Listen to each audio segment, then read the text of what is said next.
নমস্কার, আমি রেখা। আমার সিটিভিল কুকিং চ্যানেলে তোমাদের স্বাগত জানাই। আমি আবার আজকে একটা নতুন রেসিপি নিয়ে চলে এসেছি।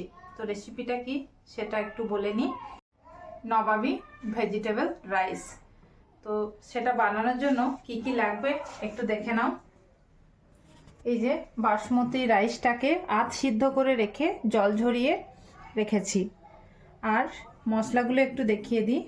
এখানে রসুন বাটা, আদা বাটা, টক দই, লঙ্কা গুঁড়ো, চিনি, হলুদ, জিরে গুঁড়ো, লবণ, আর এখানে আছে ঘি, বিরিয়ানি মশলা আর খেজুর। আর লাগবে মিঠা আতর, গোলাপ জল, আর এখানে এটা আছে মিঠা আতর আর কেওড়া জল, আর এটা তো তেল।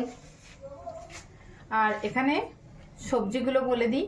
ব্রকলি আছে, গাজর আছে, বিনস, আলু, ক্যাপসিকাম, মাশরুম, আর পেঁয়াজ, আর গোটা লঙ্কা, আর আছে পনির। চলো আজকে রেসিপিটা শুরু করে দিই। প্রথমে আমি গ্যাসটা ধরিয়ে নেব। তো এই রকম একটা কুকওয়্যার আছে, তো সেই কুকওয়্যারের মধ্যেই আমি এই রেসিপিটা বানাই। এটা সুন্দর করে ধুয়ে রেখেছি।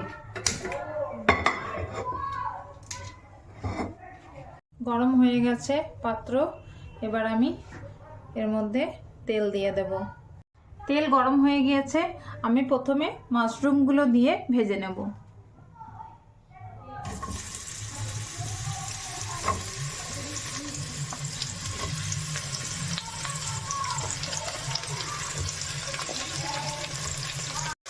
আমার মাশরুমগুলো অল্প ফ্রাই করে নিয়েছি।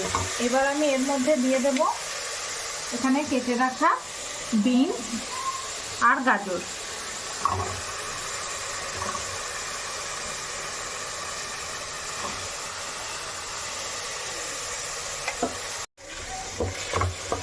প্রথমে মাশরুমটা ভাজলাম, তার কারণ হচ্ছে মাশরুম থেকে অল্প পরিমাণ জল বেরোয়, আর সেই জলটা এই যে এই শক্ত যেগুলো আছে বিনস গাজর, এগুলোকে অল্প সিদ্ধ হতে সাহায্য করে। সেই কারণেই মাশরুমটা প্রথমে দিয়ে ভেজে নেওয়া। এগুলো অল্প করে সব ফ্রাই কিন্তু হয়ে গেছে। এবার বাদবাকি যে সবজিগুলো এখানে কেটে রেখে নিয়েছিলাম সেগুলো সব এর মধ্যে দিয়ে দেব। আর অনেকটা সময় ধরে এটা ভাজবো। গ্যাসটা থাকবে মিডিয়াম। সবগুলো দিয়ে নিই, তারপর আসছি তোমাদের সামনে। সবজিগুলো সব দিয়ে দিয়েছি। এবার এটাকে অল্প গ্যাসে ফ্রাই করব। তো ফ্রাইটা করে নিই, দেখতে থাকো। দেখেছো এগুলো ফ্রাই হয়ে গেছে। এবার এর মধ্যে দিয়ে দেব রসুন আর আদা বাটা, একসাথেই দিয়ে দেব। তারপর একটু নাড়াবো।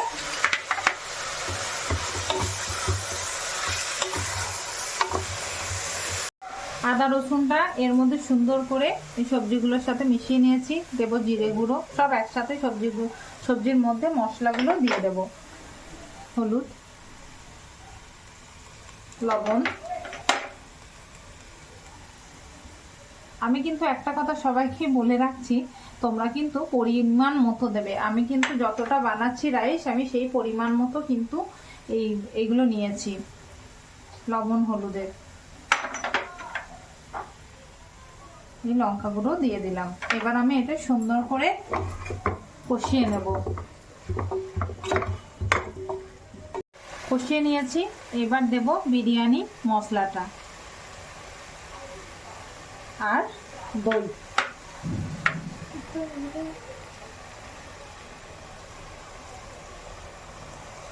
এই রান্নাটা করতে গেলে দইয়ের পরিমাণ কিন্তু অনেক লাগে। দইটা যত বেশি দেবে তত এই রাইসটা মাখো মাখো হবে। তো এটা কষিয়ে নিই, তারপর আসছি তোমাদের সামনে। দেখো এরকম জায়গায় আমার মশলাটা কষিয়ে দাঁড়িয়েছে। আর একটা তোমরা যদি মনে করো একটু সস দিতে পারো, আমি দিয়েছি। তোমরা চাইলে দিতে পারো, না দিলেও কোনো অসুবিধা নেই।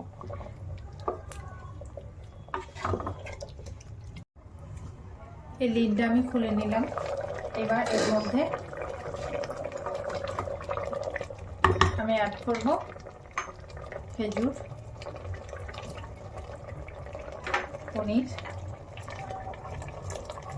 পনিরগুলো তোমরা ভেজে নিতে পারো, আমরা ভেজে নিই, একটু তো স্টিমে যাবে। এবার আর দেব এটা কেওড়া জল,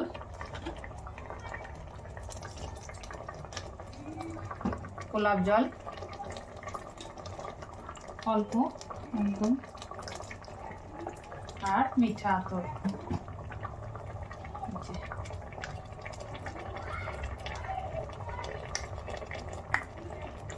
এটা পরিমাণ কিন্তু খুবই কম। দেখো আমার এই সবজিগুলো দিয়ে এই রকম একটা কারি কারি ব্যাপার চলে এসেছে। এবার আমি এটা 4 ভাগ আছে, 3 ভাগ তুলে নেব, এই হাঁডিটার মধ্যে তুলে নেব, তারপর লেয়ারিং করব। তো তুলে নিই। 3 ভাগ তুলে নিয়েছি আর এই 1 ভাগ রেখে নিয়েছি। আর এই আলুগুলোই নিচেতে রেখেছি, তার কারণ আলুগুলো সিদ্ধ হতে সময় লাগে, সেই কারণে আলুগুলো নিচেতে রেখে নিয়েছি। আর এই যে গ্রেভি, আমি এখানে গ্রেভিও রেখেছি। আর তোমরা কিন্তু এটা আলু না দিয়েও করতে পারো। এবার আমি রাইস অ্যাড করব, মানে লেয়ারিং করব। তো সেটা একটু দেখিয়ে নিই আমি কিভাবে লেয়ার করব। রাইসটা কিন্তু আধ সিদ্ধভাবে রাখবে, এরকম আধ সিদ্ধভাবে থাকবে।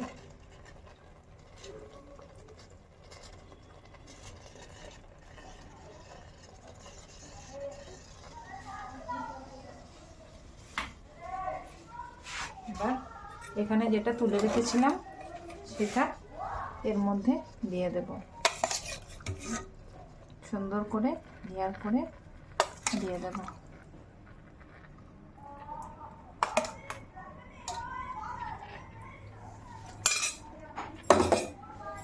তারপর আবার কিছুটা রাইস এর মধ্যে দিয়ে দেব।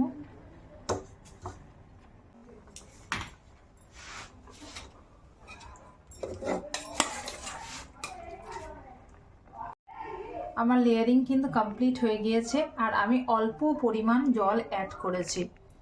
এবার এই যে বিরিয়ানি মশলাটা আমি এইভাবে ছড়িয়ে দেব, আর ঘি যেটা ছিল ঘিটাও দিয়ে দেব। এবার এই ঘি, এই বিরিয়ানি মশলা সুন্দরভাবে ওপরটায় তো ছড়িয়ে দিলাম। এবার যেটা মেন কাজ করতে হবে সেটা কিন্তু মন দিয়ে দেখো তোমরা। এই যে এইটার পিছন দিকটায় এইভাবে আমাদেরকে ছিদ্র করে দিতে হবে। এইভাবে ছিদ্র করে দিলে নিচের যেই ভাপটা, মানে জলের যেই ভাপটা, সেটা কিন্তু এর মধ্য দিয়ে উপরে উঠে আসবে। এবার আমার কমপ্লিট হয়ে গিয়েছে সমস্তটাই। এটা মুখটা চেপে বন্ধ করে দিলাম, গ্যাস কিন্তু অনই আছে। এই যে তোমরা বাড়িতে রুটি বানাও, সেই রুটি বানানো তাওয়াতে এটা 15 মিনিট যদি সময় দাও এটা কিন্তু রেডি হয়ে যাবে। তারপর 5 মিনিট এটা স্ট্যান্ডিং টাইমে রাখতে হবে। তো হয়ে যাক, তারপর দেখাচ্ছি।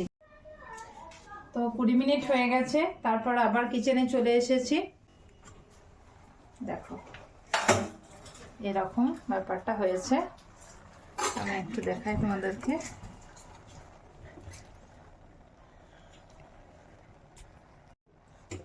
এই যে এরকম হয়েছে। এবার গ্যাসটা বন্ধ করে দেব, তারপর সুন্দর করে এই সবজিটা মিশিয়ে নেব। আমার মিক্সিং হয়ে গেছে, আর এটা কিন্তু এইভাবে মিক্সিং করে গরম গরম খেতে হবে। আর এটা কেমন হয়েছে জানার জন্য দেখতে হবে সিটিভিল ব্লগস চ্যানেল। তো আজকের মতো বাই বাই।